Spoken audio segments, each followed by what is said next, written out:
에베네셀이라는 제목으로 하나님 말씀을 함께 나누도록 하겠습니다. 여러분, 오늘이 2025년 6월의 마지막 주입니다. 1년에 이제 절반을 돌아가는 그 시기가 다가왔습니다. 1년의 전반전을 마치면서 시간이 벌써 이렇게 지났구나, 아마 이렇게 느끼시는 우리 성도님들이 계실 겁니다. 지난 6개월의 시간을 한번 이렇게 돌이켜보니 기쁨과 감사가 내 삶에 있었던 것을 보게 되고요, 또 한편에는 슬픔과 눈물이 있었던 시간도 보이게 됩니다.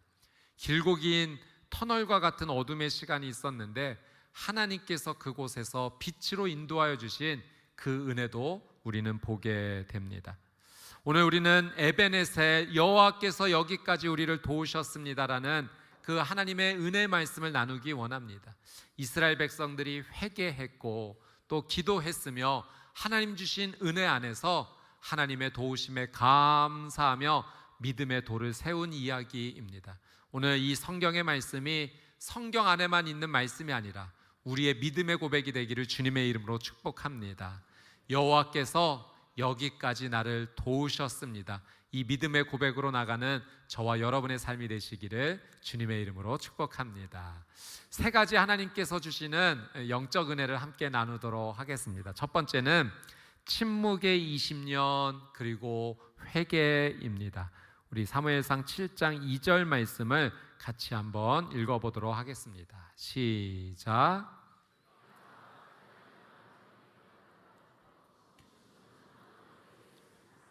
이스라엘 온 족속이 여호와를 사모하니라. 여러분, 한때 여호와의 궤가 이스라엘을 떠났던 적이 있습니다. 그때는 이스라엘의 영적 상황이 바닥을 치고 있었던 때죠. 이스라엘이 블레셋과 전쟁을 하게 됩니다. 근데 돌아가는 상황이 이스라엘이 패배하는 상황이 된 겁니다. 이때 이스라엘의 리더십이 성급한 결정을 내리는데 여호와의 궤를 이 전쟁터로 가져오자라는 결단을 내리게 됩니다. 여호와의 궤는 하나님의 임재를 상징합니다. 그러니 여호와의 궤가 이 전쟁터에 오게 되면 하나님께서 함께 하심으로 우리가 역전하게 될 것이다, 승리하게 될 것이다, 그 마음으로 여호와의 궤를 가져왔던 겁니다. 그런데 여호와의 궤를 가져오는 그들의 마음이 순수하지를 못했습니다. 마치 하나님을 미신처럼 여기는 신앙이었습니다. 그 여호와의 궤를 부적처럼 여기는 겁니다. 하나님 앞에 겸손히 엎드려 말씀으로 순종하는 삶이 아니라 어떻게 하면 여호와의 힘을 이용해서 내가 유익을 누릴 수 있을까? 그렇게 하나님의 능력을 이용하고자 하는 그 교만한 마음이 그들의 삶의 중심에 있었던 거죠. 결과가 어떠했겠습니까? 참담했습니다. 이스라엘이 완전히 패배했습니다. 언약궤마저 블레셋에게 빼앗겨 버리고 만 겁니다. 당시 이 전쟁에서 엘리 제사장의 두 아들 홈니와 비느하스가 죽게 되었고, 이 소식을 들은 엘리 제사장도 그만 죽게 되었습니다. 그때 며느리가 아들을 낳게 되었는데 아들의 이름을 이가봇, 여호와의 영광이 떠났다라는 그 이름을 짓게 됩니다. 그만큼 이스라엘에게서 영적으로 완전히 바닥을 치던 상황, 여호와의 영광이 떠나고 하나님의 보호하심과 인도하심이 멈춰버린 그 상황이 되어버린 겁니다. 국가적으로는 재앙이요, 영적으로는 영적 파산과도 같았던 상황이었습니다. 우리에게도 그런 경험이 있지 않습니까? 눈앞이 깜깜합니다. 이제 끝났구나, 길이 있을까? 도저히 앞이 보이지 않는 그런 상황 속에서 마치 이 잘못이 이 나의 잘못 때문이란 걸 알게 되었을 때, 내가 지은 죄 때문이란 걸 알게 되었을 때 힘없이 무너져 내리는 우리의 모습을 우리가 볼 때가 있습니다. 지금 이스라엘의 상황이 마치 그러한 상황인 겁니다. 블레셋에게 패배했을 뿐만 아니라 하나님의 언약궤를 빼앗겨 버리고 말았으니 이건 완전히 외적으로 내적으로 다 무너져 내린 듯한 그런 상황입니다. 큰 충격이고 비참함이죠. 결국에는 하나님의 능력으로 여호와의 언약궤가 블레셋에서 다시 이스라엘로 돌아오기는 했지만 이스라엘에 돌아온 그 이후로부터 20년 동안 하나님의 침묵이 이어지는 겁니다. 7장 2절 말씀, 사무엘상 7장 2절 말씀을 한 번 더 보도록 하겠습니다. 같이 읽겠습니다. 시작. 궤가 기럇 여아림에 들어간 날부터 20년 동안 오래 있은지라 이스라엘 온 족속이 여호와를 사모하니라. 사모했다는 겁니다. 그리워했다는 거죠.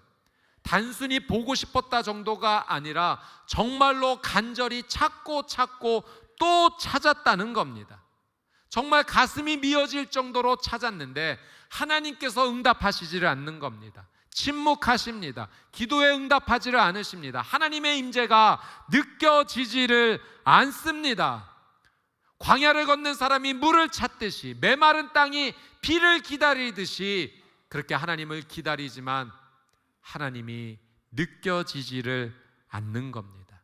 그렇게 침묵의 20년이라는 짧지 않은 시간이 그렇게 흘러가고 있었습니다. 도대체 왜 하나님은 침묵하셨을까요? 자, 오늘 본문의 3절 말씀입니다. 같이 읽겠습니다. 시작. 사무엘이 이스라엘 온 족속에게 말하여 이르되 만일 너희가 전심으로 여호와께 돌아오려거든 이방 신들과 아스다롯을 너희 중에서 제거하고 너희 마음을 여호와께로 향하여 그만을 섬기라. 그리하면 너희를 블레셋 사람의 손에서 건져내시리라. 사무엘 선지자가 드디어 일어나 이스라엘 백성들에게 한 가지를 외치는데 회개였습니다. 회개하라. 여호와께 돌아오려거든 전심으로 회개해야 된다. 너희 안에서 이방신과 아스다롯을 제거하라. 그렇게 외칩니다. 여러분, 이스라엘이요 블레셋에게 칼과 무력 앞에서만 정복당한 게 아닙니다. 그들의 문화, 그들의 종교 앞에 철저하게 무릎을 꿇었습니다. 입으로는 하나님을 믿는다라고 말하면서도 그들이 섬기는 바알신, 아스타롯신에게 눈길을 주면서 관심을 갖기 시작한 겁니다. 바알의 신은 당시 폭풍의 신, 농사의 신으로 여김을 받았습니다. 그 신에게 섬기면 풍성한 수확을 준다더라. 거기에 마음을 빼앗긴 겁니다. 그래? 내가 하나님을 믿지만 바알도 한번 좀 관심을 가져볼까? 아스타롯 신은 다산과 풍요를 상징했습니다. 그 신을 따르는 사람들은 관능과 쾌락을 따라서 그 신을 섬겼죠. 그 신을 따르는 것이 쾌락을 쫓는 것이기에 마음이 빼앗긴 겁니다. 하나님을 믿는다라고 말하면서도 마음 한켠에 이방 신에게, 바알과 아스타롯에게 마음을 빼앗긴 이스라엘 백성들의 상황이었던 겁니다. 타협한 거죠. 적절하게 좀 타협하자. 그 마음이 이 백성을 파고들었습니다. 돌이켜보니 하나님께서 응답하시지 않는 20년이 아니었던 겁니다. 하나님께서 침묵만 하시고 계시던 20년이 아니었던 겁니다. 하나님을 믿는다라고 말했던 이 백성이 온전히 하나님을 따르지 않았던 거예요. 겉으로는 하나님을 믿는다 말하면서도 여전히 속으로는 바알을 따르고 아스다롯을 따랐던 우상을 섬기는 온전하지 못한 그 신앙으로 살아갔던 겁니다. 그러니 하나님께서 침묵하신 것이 아니요, 하나님께서 마음 끓이시면서 하나님께서 인내하시며 참으시며 기다렸던 20년이었던 겁니다. 내 백성아 내게로 온전히 돌아오라. 하나님께서 참고 또 참으셨던 시간이었습니다. 여러분, 우리에게 하나님께서 응답하시지 않는 마치 이런 20년의 시간이 내게 있는 것처럼 느껴진다면 오늘 말씀은 우리에게 그걸 가르쳐 줍니다. 이것을 벗어날 길은 온전한 회개라는 겁니다. 여러분, 우리가 하나님을 믿는다 하면서도 혹시 세상과 타협하는 그 신앙으로 나가고 있지는 않습니까? 온전한 믿음이 아니라 온전한 믿음, 인 것처럼 보이는, 그러나 세상에 더 관심을 갖고 세상과 타협하는 그 모습이 있다면 하나님께서 나를 기다리고 계신 겁니다. 여러분, 회개가 살 길인 줄 믿습니다. 오늘 하나님께서 주시는 이 말씀에 내 삶을 다시 한번 돌아보며 하나님 앞에 온전히 회개하는, 전심으로 회개하는 저와 여러분이 되시기를 주님의 이름으로 축복합니다. 두 번째는 미스바의 기도 그리고 응답입니다. 4절과 5절 말씀을 같이 한번 읽어보겠습니다. 4절입니다. 시작.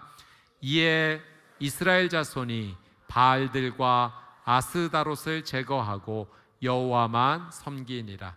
사무엘이 이르되 온 이스라엘은 미스바로 모이라. 내가 너희를 위하여 여호와께 기도하리라. 아멘. 사무엘 선지자의 이 외침이 이스라엘 백성들을 정신 번쩍 들게 한 겁니다. 내가 하나님을 온전히 섬기지 못했구나. 그래서 바알과 아스다롯을 제거한 겁니다. 그리고 하나님의 말씀에 순종하여 미스바로 달려갑니다. 미스바로 모여서 함께 기도하자라는 사무엘 선지자의 이 요청에 믿음으로 반응했던 거죠. 미스바는 이런 의미가 있습니다. 지켜보는 곳, 파수대라는 겁니다. 하나님께서 나를 지켜보시는 그곳에 내가 나아가리라. 이전까지는 하나님을 온전히 의지하지 못했지만 이제는 하나님의 눈앞에 서리라. 하나님이 지켜보시는 그곳 앞에서 내가 하나님께 기도하리라. 하나님, 저를 다시 한번 바라봐 주시고 하나님 앞에 온전히 서게 해 주십시오. 그 믿음으로, 그 결단으로 기도의 자리를 찾아간 겁니다. 달려간 겁니다. 말로만이 아니라 정말 기도의 자리를 찾아가서 하나님 앞에 엎드렸던 거죠. 6절 말씀입니다. 같이 한번 읽어보겠습니다. 시작. 그들이 미스바에 모여 물을 길어 여호와 앞에 붓고 그날 종일 금식하고 거기에서 이르되 우리가 여호와께 범죄하였나이다 하니라. 사무엘이 미스바에서 이스라엘 자손을 다스리니라. 여러분, 미스바에 달려간 이스라엘 백성들이요, 특별한 행동 한 가지를 하는데 하나님 앞에 금식하고 회개하는 것 이외에 물을 길러와서 여호와 앞에서 그 물을 쏟아붓기 시작하는 겁니다. 하나님 앞에 물을 쏟아붓는다라는 이 행동에는, 이 믿음의 행동에는 영적인 의미가 담겨져 있습니다. 첫 번째는 완전히 다 쏟아낸다는 겁니다. 하나님 앞에 나와서 하나님, 내 안에 있는 모든 죄악들을 숨기지 아니합니다. 내 안에 있는 모든 고통의 이유와 절망의 이유를 감추지 아니합니다. 그렇게 물을 쏟아내듯이 하나님 앞에 마음을 다 쏟아내며 하나님 앞에 회개하고 기도한다라는 그 믿음의 고백으로 물을 쏟아냈던 겁니다. 두 번째 의미가 있다면 돌이키지, 다시는 그 자리로 돌아가지 않겠다라는 고백이죠. 쏟아낸 물은 다시 주워 담을 수 없듯이 이제 결단합니다. 하나님, 다시 이전의 삶으로 내가 돌아가지 않겠습니다. 이방신을 제거하겠습니다. 이제는 하나님만 온전히 섬기겠다라는 그 믿음의 고백으로 물을 쏟아낸 겁니다. 세 번째 의미가 있다면 비워진 그릇의 고백이죠. 물을 다 쏟아내놓고 보니 손에 든 그릇에는 물이 텅텅 비어있는 빈 그릇만 보입니다. 하나님, 이제 다 쏟아냈습니다. 이제 내 인생을 채워주실 분은 하나님 한 분밖에 없습니다. 나는 빈 그릇같이 연약한 존재이오니 하나님, 나를 다시 채워주십시오. 그런 믿음의 고백으로 하나님 앞에 물을 쏟아낸 겁니다. 여러분, 이 믿음의 고백 뒤에 이런 일이 일어나게 됩니다. 참 이상한 일이 일어납니다. 7절 말씀을 같이 한번 보겠습니다. 시작. 이스라엘 자손이 미스바에 모였다 함을 블레셋 사람들이 듣고 그들의 방백들이 이스라엘을 치러 올라온지라. 이스라엘 자손들이 듣고 블레셋 사람들을 두려워하여. 블레셋 사람들이 공격하러 올라오기 시작한 겁니다. 지금 이스라엘 백성들에게 무기가 있는가? 무기를 들고 기도하러 올라가지는 않았거든요. 무기도 없는 이 상황 속에서 블레셋 사람들이 공격해 오니 이거 큰일 났습니다. 블레셋 사람들의 입장에서야 아주 좋은 기회를 만난 겁니다. 이스라엘 백성들이 다 모였다고, 무기도 들고 있지 않는 무방비 상태라고, 지금 올라가서 공격하자, 다 쓸어버릴 수 있겠다, 그렇게 공격하러 올라왔습니다. 여러분, 이상하죠? 믿음으로 살겠다라고 결단했는데, 하나님께 매달리겠다라고 기도하며 나가겠는데, 이제는 전적으로 하나님만 의지하겠다라고 그렇게 고백했는데 왜 이런 어려운 일이 생기는 겁니까? 여러분, 우리에게도 이런 일이 있습니다. 나 이제 하나님만 믿는 믿음의 삶을 살 거야. 나는 기도의 자리를 지킬 거야. 하나님 앞에, 말씀 앞에 온전히 서고 하나님의 말씀을 따라 살 거야. 이렇게 고백하며 그렇게 애쓰고 노력하는데 내 삶에 어려움이 찾아오는 겁니다. 내 마음을 상하게 할 만큼 질문이 생기죠. 하나님, 이게 무슨 일입니까? 하나님을 더 의지하고 매달리는데 왜 생각지도 않은 이 건강의 어려움이, 가정의 어려움이, 재정적인 어려움이, 관계의 어려움이 왜 내게 찾아오는 겁니까? 이상합니다. 제가 3월이었을 겁니다. 하나님께 받은 말씀이 있습니다. 우리 성도님들과 함께 뜨겁게 하나님께 새벽에 기도하며 나오라는 하나님의 말씀을 받았고, 제가 4월부터 그렇게 준비하면서 새벽 예배를 인도하며 나갔고 5월부터 새벽 예배 클럽 60을 진행했던 겁니다. 제 생각이 아니라 하나님의 뜻이었습니다. 그렇게 순종하며 나가는 과정에서 저에게도 하나님께서 부어주시는 은혜가 참 많았습니다. 이렇게도 하나님 은혜를 주시는구나. 매일매일이 새로웠고 매일매일이 기대였습니다. 근데 그러던 어느 날 갑자기 허리에 담이 크게 왔습니다. 아마 제가 지금까지 살아온 중에 이렇게 담이 심하게 온 적은 처음이었던 겁니다. 걷지를 못하겠더라고요. 이 담이 이 신경을 누르는 것 같아서 발자국을 뗄 때마다 주저앉게 되는, 그래서 너무나 힘든 시간을 보냈는데, 제가 지금 이 이야기를 드리는 건 다 고쳐졌기 때문입니다. 지금은 괜찮습니다. 영적인 공격이 있더라고요. 왜 이런 일이 일어날까? 사탄의 영적인 공격입니다. 우리가 하나님께로 더 가까이 가고자 하니 하나님으로부터 멀리 떨어뜨리기 위해서 겁주는 겁니다. 협박하는 겁니다.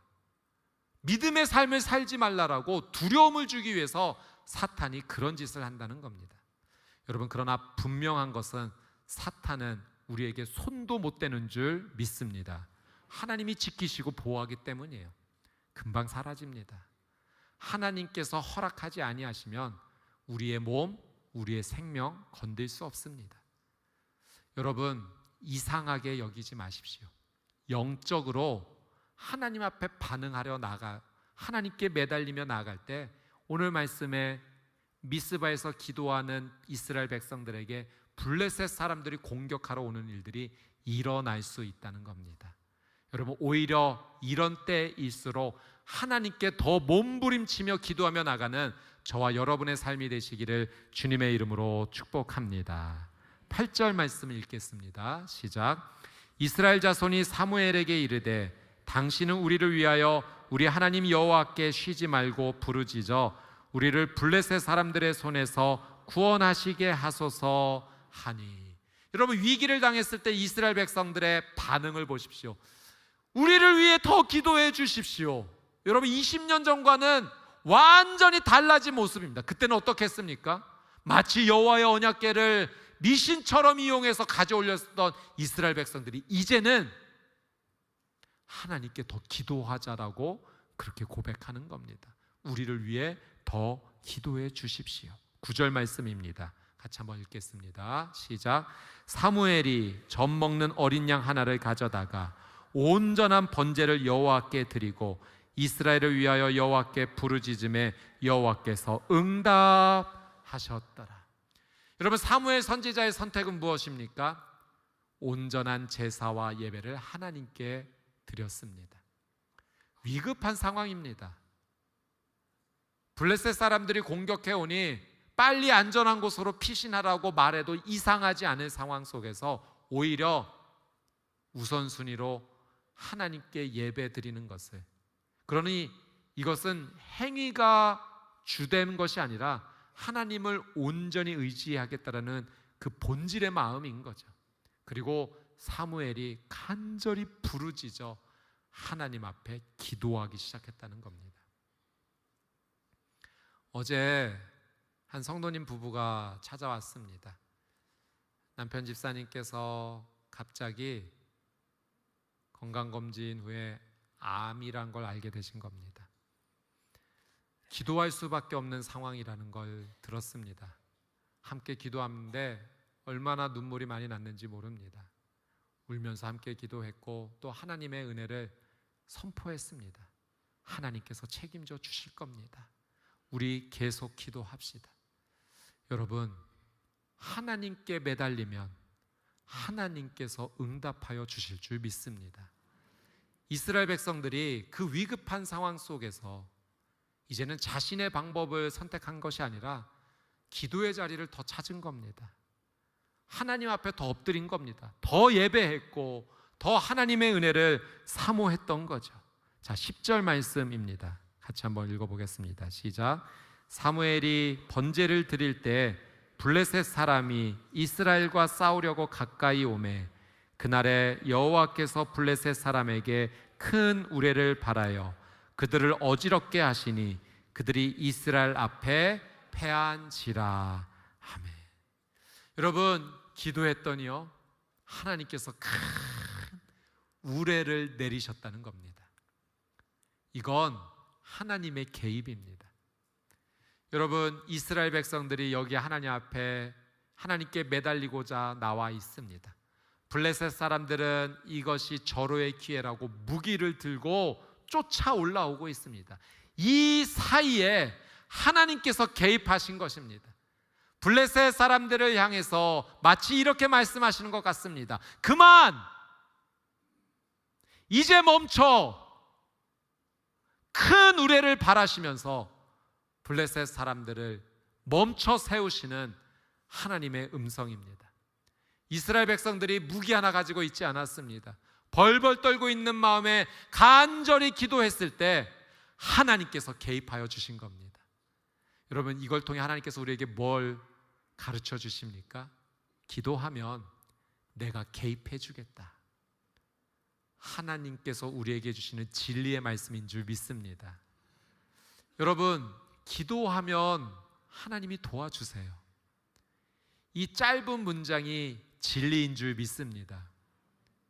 여러분, 진리를 믿고 따라가는 자에게는 진리의 생명의 은혜가 임하는 겁니다.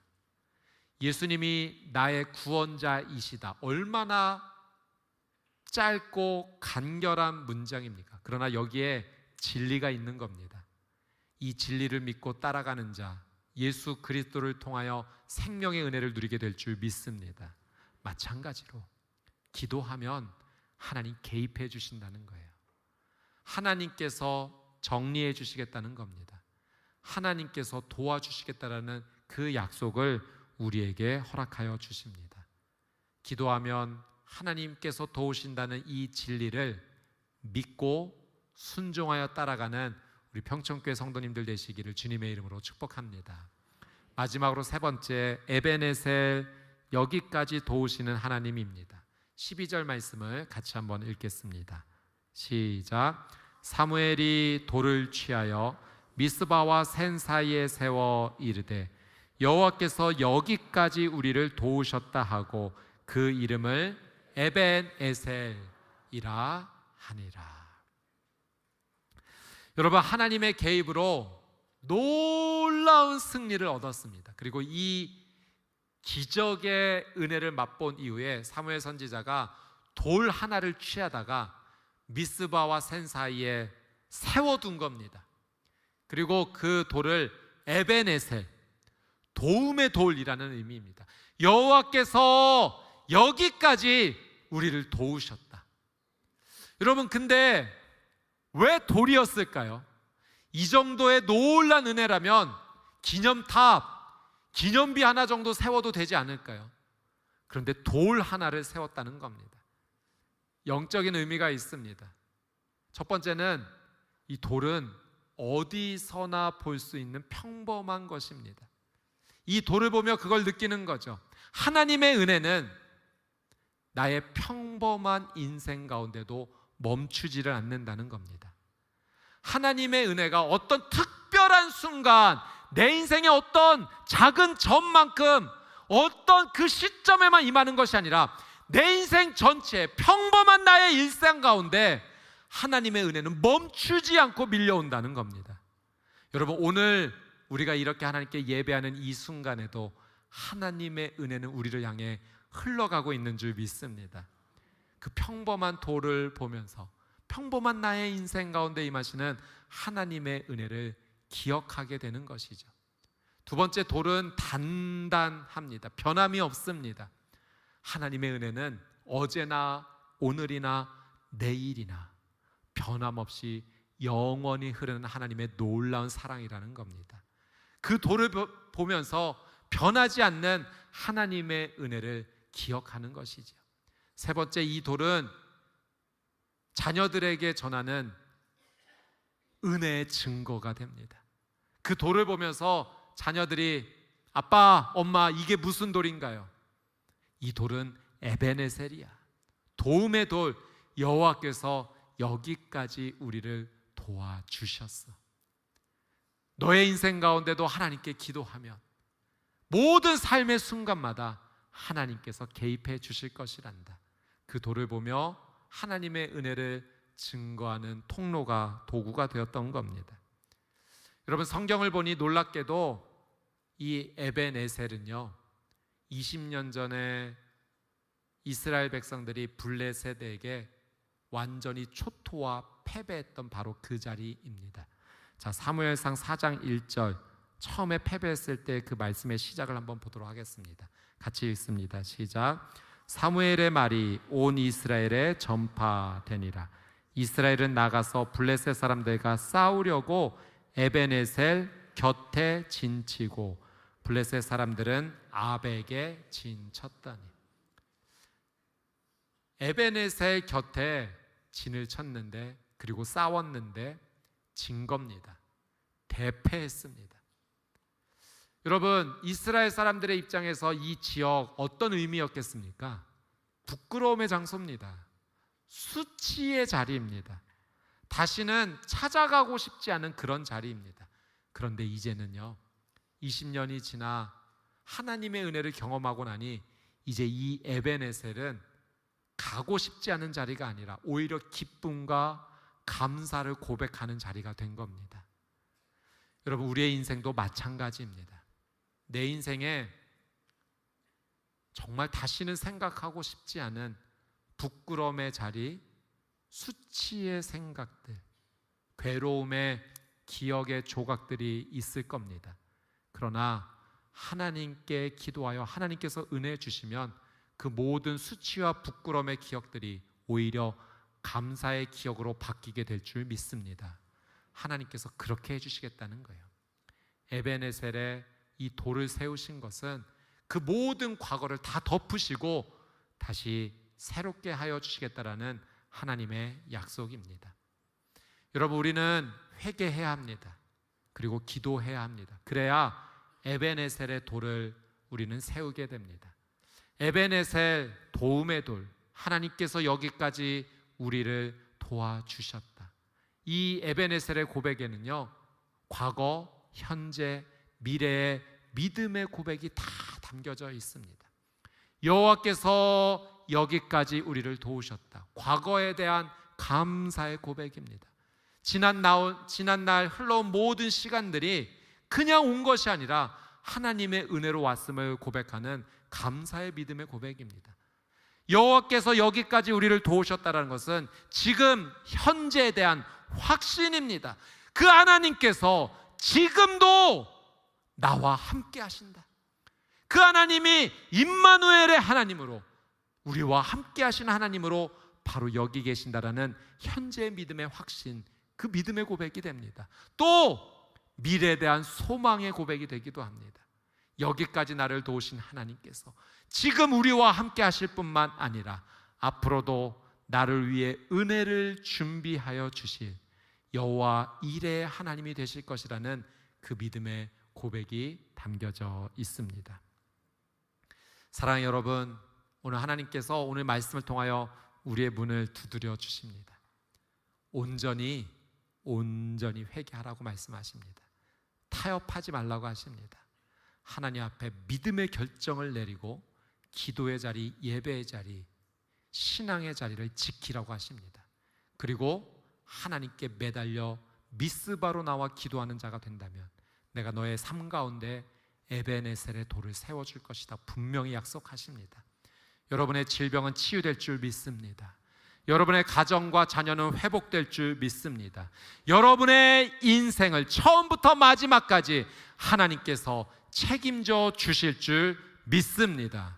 회개와 기도로 에베네셀의 고백으로 하나님 앞에 나가는 저와 여러분이 되시기를 주님의 이름으로 축복합니다.